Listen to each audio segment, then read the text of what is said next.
Hi everyone. So our program's name is called Give Back, Get Vaxxed.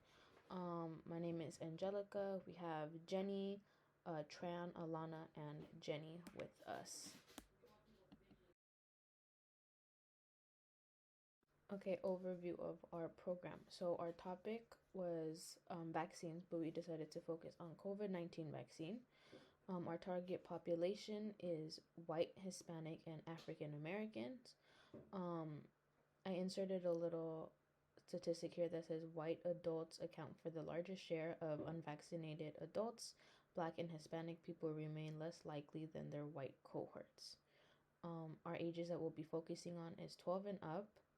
The setting we are focusing on is community and the workplace because lower communities who have lower SES cannot afford to get the vaccines, and workplaces with higher white, Hispanic, and African American workers. And then the type of prevention we're focusing on is primary prevention.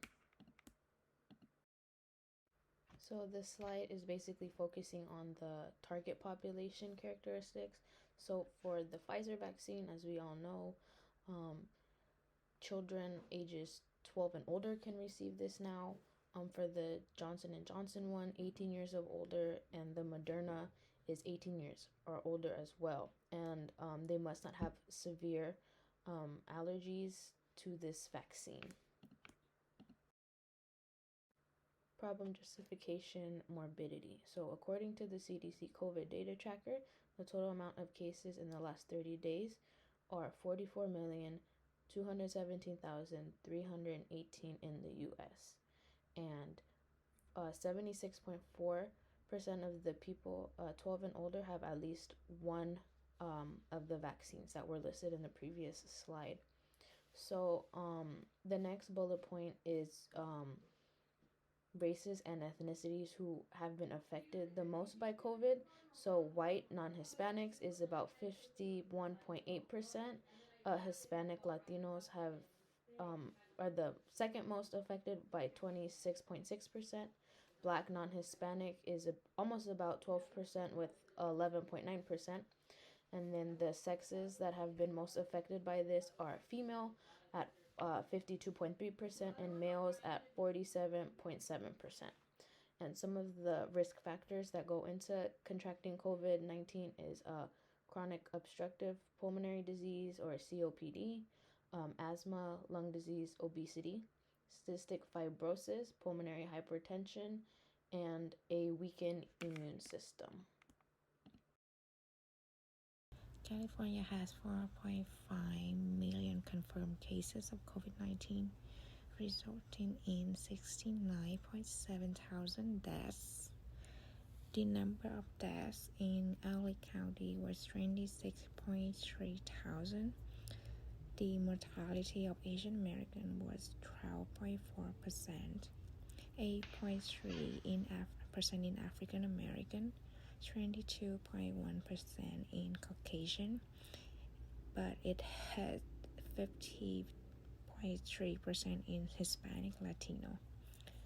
Without a vaccination program, by the end of June 2021, there would have been 279,000 additional deaths and up to 1.25 million additional cases of COVID-19. 16 billion will be affected by the pandemic. 7.6 billion estimate of the economic output loss to the pandemic over the next decade. The economic impact of long-term disability to be 2.6 billion. The estimate cost of premature deaths at 4.4 billion. 1.6 billion to account for the pandemic's mental health impacts.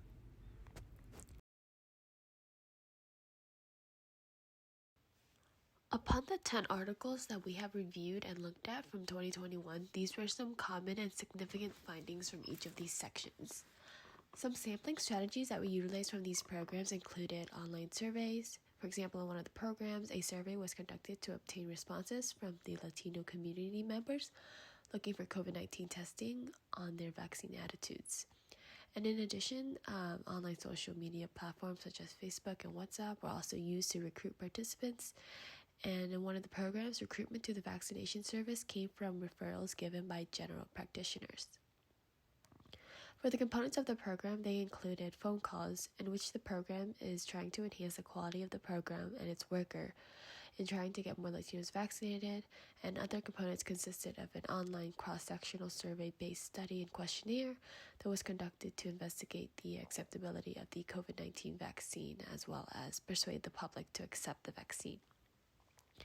And a motivate, vaccinate, and activate strategy was also used to address the predisposing factors related to COVID-19 vaccination among the Latino community. Some theoretical models that were able to find implemented in these programs comprise of the change theory and the proceed model. The change theory model is composed of setting aims, establishing measures, and selecting changes. This model evaluates how the environment factors into changes, and this is important since the interactions of their participants can determine their choices when it comes to vaccination. As for the proceed model, it was used to further implement the motivate, vaccinate, and activate strategies that was mentioned in one of the programs as their component. This model was used to help implement the strategy of helping the Latino individuals in San Francisco, and it helped address and aim to help the Latino community overcome the predisposing barriers that are associated with the COVID-19 vaccination.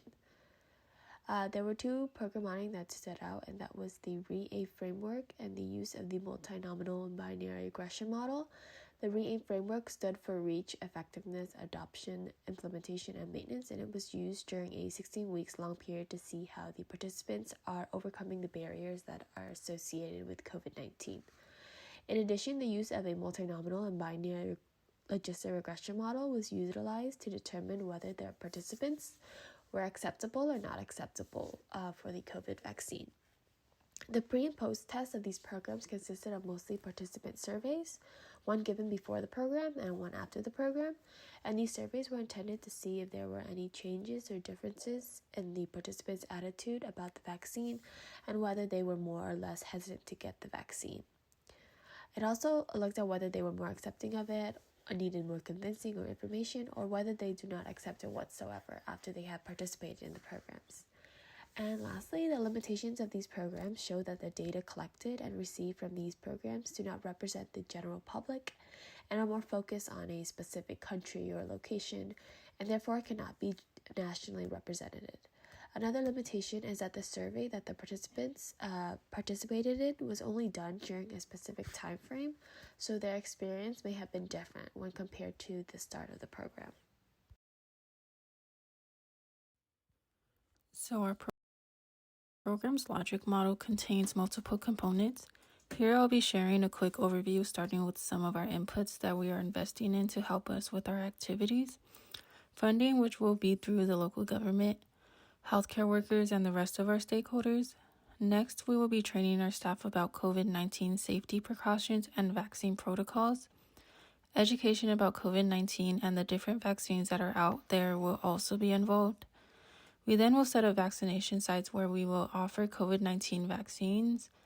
As far as outputs, our beneficiaries may include healthcare workers, other essential workers, and those aged 12 or older. Because of our beneficiaries' participation, we hope for them to be vaccinated against COVID-19.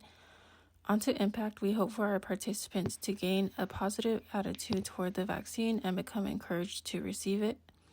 And the last column we have here is outcome, which include our measurable objectives that will be covered next. Measurable objectives. 15% of the experimental group will go get the COVID-19 vaccine as measured by vaccine referrals. 25% of the experimental group will increase their knowledge on COVID-19 as measured by a self-administered questionnaire after the presentation. And 20% of the experimental group will have an increased positive attitude concerning COVID-19 as measured by a post-assessment questionnaire.